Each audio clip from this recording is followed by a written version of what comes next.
Merci de votre fidélité, bienvenue à tous.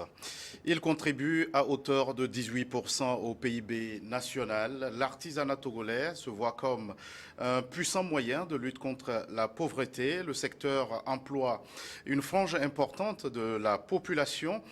Son savoir-faire a été présenté au monde entier à l'occasion de la 3e édition du marché international de l'artisanat du Togo. L'événement a mis au cœur de ses préoccupations l'autonomisation de la femme. Nous en parlons sur ce plateau avec M. Mohamed Issa. Vous êtes le président de l'Union des chambres régionales de métiers. Merci d'avoir répondu à notre invitation. C'est moi qui vous remercie. Monsieur Issa, la 3e édition du marché international de l'artisanat du Togo vient de s'achever. Est-ce que l'événement a comblé vos attentes? Écoutez, d'abord, j'aimerais vous dire un sincère merci pour l'opportunité que vous nous offrez de pouvoir venir sur vos plateaux et parler de ce vaste marché international des artisans du Togo. Nos attentes, oui, parce que nos artisans sont venus en masse. Nous avons eu un grand nombre des artisans venus des pays frères. Nous avons écoulé nos produits. Nous avons échangé avec nos confrères et consoeurs artisans et artisans. Nous pouvons dire que nos attentes sont presque atteintes. Les attentes sont atteintes. Plus de 200 métiers artisanaux y ont été exposés. Monsieur Issa, l'artisanat togolais est-il en train de gagner aujourd'hui la conquête du marché international? Écoutez, nous étions déjà dans cette conquête. Mais aujourd'hui, nous voulons nous hisser au sommet de l'artisanat de l'Afrique, de la sous-région et de l'Afrique. Alors, c'est le vœu des autorités, des premières autorités de ce pays. Et c'est pourquoi, dès que nous avons été élus, nous avons pris un engagement très sérieux. D'abord, de parfaire un certain nombre d'états que nous avons au sein de l'artisanat et de pouvoir aujourd'hui être compétitifs sur le plan international. C'est le vœu, c'est nos objectifs. Ça passe par le marché international, le MIATO. Qu'est-ce que vous vous êtes engagé à parfaire dans le secteur? Vous savez, aujourd'hui, lorsqu'on prend l'artisanat togolais, il y a déjà cette suspicion de dire que les artisans n'arrivent pas à faire de belles finitions. Les artisans n'arrivent pas à honorer des engagements de rendez-vous. Vous savez, ça, ce n'est que des choses qui sont déjà dans les têtes. Nous avons aujourd'hui procédé à cette sensibilisation pour que les perfectionnements soient axés sur les œuvres dont les finitions sont mises en cause. Aujourd'hui, nous pouvons dire que nous avons de belles finitions. Les bâtiments, la fin de construction des bâtiments, les œuvres d'art dont les finitions souffraient un peu d'inquiétude ont été revues. Et nous pouvons aujourd'hui dire que nos artisanes et les artisans ont un talent.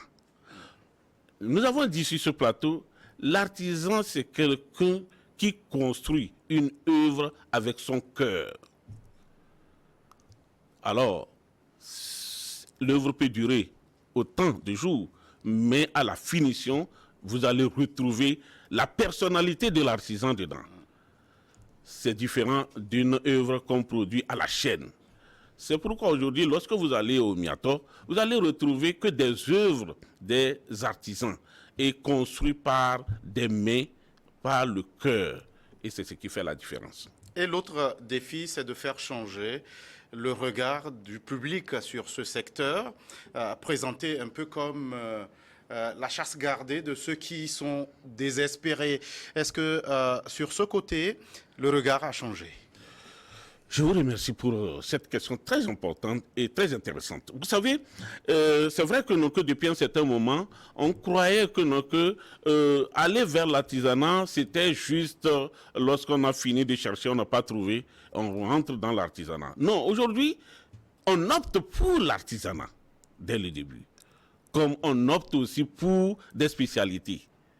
Alors donc ça veut dire que quelque part, le paradigme a changé et que non, que les gens tiennent aujourd'hui à ce côté artisanat. Ça veut dire, j'opte pour un métier.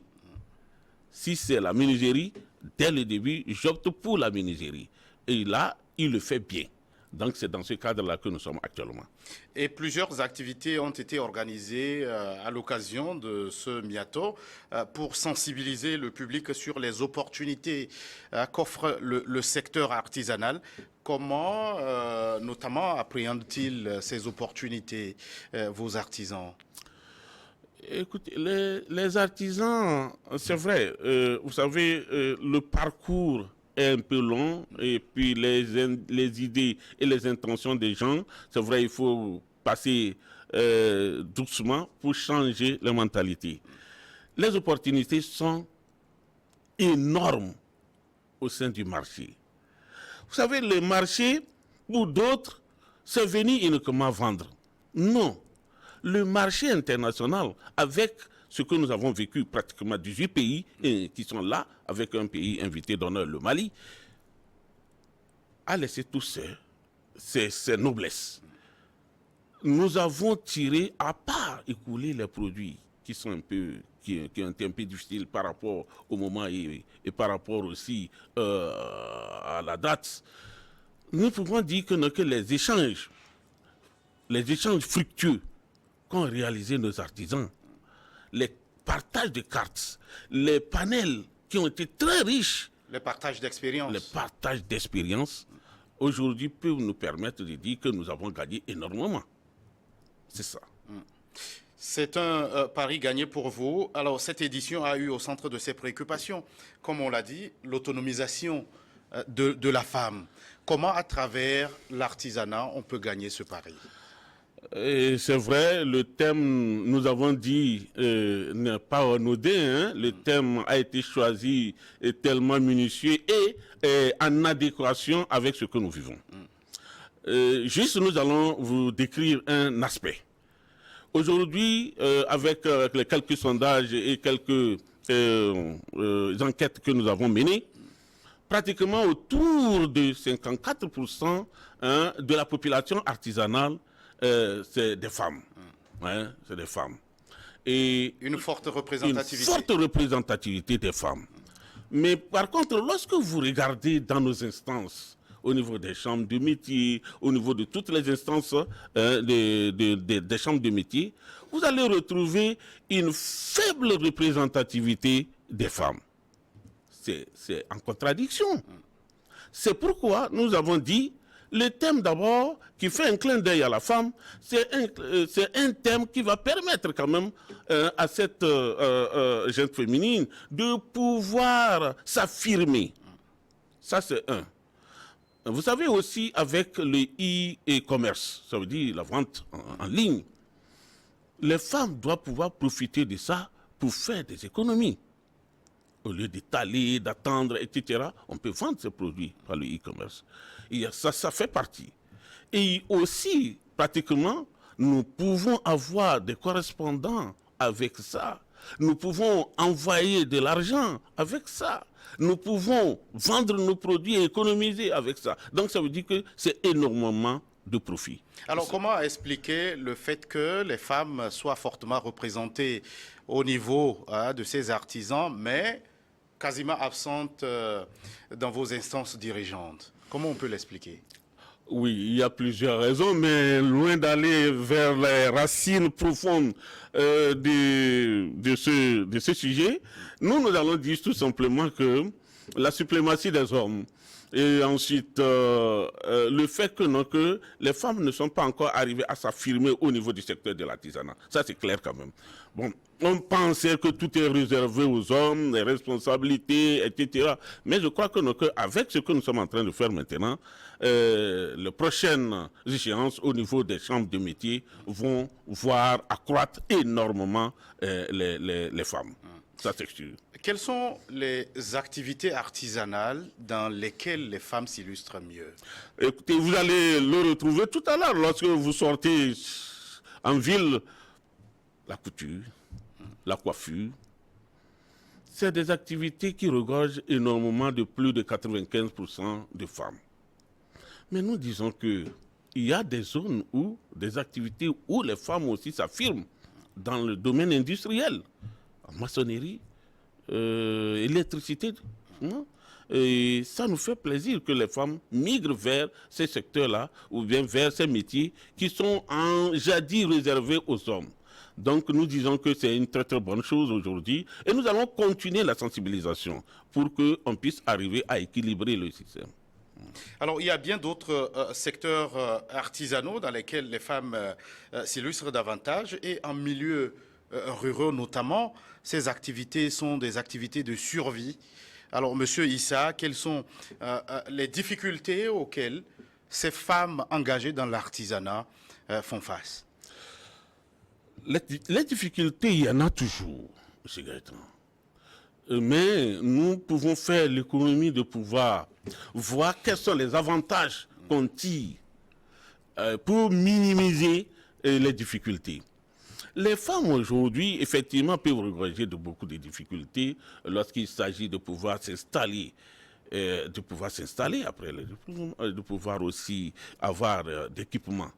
Mais depuis un certain moment, le gouvernement, à travers des projets, donne au moins quelques équipements aux femmes ou aux filles, aux jeunes filles qui ont fini l'apprentissage et qui n'ont pas les moyens. L'essentiel, c'est de pouvoir les identifier dans de bonnes conditions et que ce soit vraiment les nécessiteux et qu'ils adhèrent au projet du gouvernement. Alors, ces personnes-là peuvent bénéficier de ces équipements. Et l'une des priorités à travers ces actions gouvernementales, c'est promouvoir aussi le leadership féminin. Est-ce qu'il y a une dynamique au sein du secteur artisanal pour accompagner cet élan? Écoutez, la dernière fois, nous étions à la cérémonie d'ouverture et nous avons été honorés, je dis bien honorés, par la présence de Madame le Premier ministre. C'est un élément, hein? C'est un acte, mais ça donne beaucoup plus d'impulsion, de joie et d'espérance à la femme ou à la jeune fille, de dire mais tiens, notre secteur est honoré et nous devons faire mieux, nous devons nous activer. C'est des éléments, c'est des actes, c'est des comportements que nous on approuve. Et tout ça impulsé par le premier artisan, le chef de l'État. Et vous avez parlé de l'appui du gouvernement à votre secteur. Comment se traduit-il matériellement sur le terrain? Comment l'appréciez-vous, l'appui du gouvernement au secteur artisanal? L'appui du gouvernement est multiforme. D'abord, ça va d'institutions, ça va aussi par des équipements, ça va aussi par la formation à travers des services de l'État, tels que le FNOPP, qui aujourd'hui forme les artisans. Et nous pouvons dire aussi qu'il y a des appuis directs aussi qui peuvent venir dans le secteur. Donc, ça veut dire que les appuis du gouvernement sont tellement multiformes aujourd'hui. Et si le MIATO vise aussi la promotion des produits locaux, Monsieur Issa, la consommation locale des produits artisanaux reste toujours un grand défi. Oui, Monsieur Gaëtan, c'est un grand défi. Vous savez, aujourd'hui, la promotion des produits artisanaux, il va falloir que nous puissions partir dès le départ, où pratiquement Madame le Premier ministre avait donné une note qui stipule qu'il faut que les services de l'État puissent quand même promouvoir les produits locaux à travers des activités diverses. Ça, c'est un comportement. Nous pensons aussi que à travers ça, il y a aussi le mois du consommé local. Aujourd'hui, que le ministère du Commerce, de l'Artisanat et de la Consommation locale, aujourd'hui, permet d'avoir des activités tout autour. Nous voulons aller au-delà pour dire que, non, que le consommé local doit être sur toute l'étendue du territoire et sur toute l'année. Pour qu'on ne dise pas qu'uniquement c'est un mois et après tout on laisse. Donc c'est nous qui devons faire quelque chose, nous les artisans, qui produisons local. On devait faire quelque chose pour que chaque fois nos produits puissent être en compétition, puissent quand même avoir les normes qu'il faut, qu'on puisse avoir des rendez-vous, qu'on ne puisse pas dire, mais tiens, on a commandé quelque chose, mais on est venu, il n'a pas fait, etc. Ça veut dire que pratiquement ce que nous voulons, c'est d'accompagner le gouvernement pour pouvoir réussir cette consommation locale. Et vos produits font face à une concurrence très rude, des produits importés. Est-ce que le secteur est en danger? Non, je ne crois pas. Vous savez, c'est vrai que nous sommes dans un monde globalisé où pratiquement on ne pouvait pas faire mieux, on ne pouvait pas dire aux produits importés d'être bloqués. Mais nous disons que si nos produits sont compétitifs, sont les meilleurs et à coût révisé, nous pouvons prendre le pas sur les produits importés. Ça, c'est clair. Quand vous dites à coût révisé, ça veut dire que vous reconnaissez que les produits artisanaux locaux coûtent cher. Évidemment, évidemment. J'ai dit quelque chose au départ ici, M. Gaëtan, j'ai dit que un produit, une œuvre artisanale peut prendre des jours et ça se fait par le cœur. Si nous comptabilisons tout en matière de gestion, nous allons voir que le produit peut coûter 1000 fois plus cher qu'un produit qui est fait à la chaîne. Mais ce que nous voulons dire, si nous avons aujourd'hui aussi des éléments mécanisés qui nous permettent quand même de pouvoir faire sortir le produit à temps et avec des normes respectées, nous pouvons avoir des prix aussi compétitifs. Oui, oui. Et là, le défi aussi, c'est aller vers l'industrialisation dans votre secteur. Vous savez, l'artisanat, c'est l'antichambre de l'industrie. Et puisqu'on promeut la main. Voilà, donc ça veut dire que nous sommes ouverts à tout. Nos produits, nos entreprises artisanales peuvent quand même aller à la mécanisation. Oui. Monsieur Mohamed Issa, l'autonomisation de la femme en milieu rural à travers l'artisanat, est-ce un avenir prometteur? Évidemment, c'est un avenir prometteur. Parce que, vous savez, on dit que la femme, c'est la ville, la femme, c'est le pays, c'est la femme, c'est tout en même temps. Donc, ça veut dire qu'avoir quand même l'autonomisation de la femme dans le milieu artisanal, c'est en même temps un développement sans cesse. Oui, oui. Mohamed Issa, auriez-vous un mot de la fin, notamment à l'endroit de la jeune fille qui vous regarde en ce moment? Je voulais juste dire à la jeune fille que les choses évoluent, le monde évolue. Aujourd'hui, nul ne peut rester en autarcie. Nous devons nous ouvrir au monde. L'artisanat, ce n'est pas réservé à ceux qui ont perdu le temps ailleurs dans les études pour pouvoir venir choisir l'artisanat. L'artisanat, maintenant, ça se choisit. C'est une option. C'est une option. Alors donc, la jeune fille n'a qu'à prendre une option.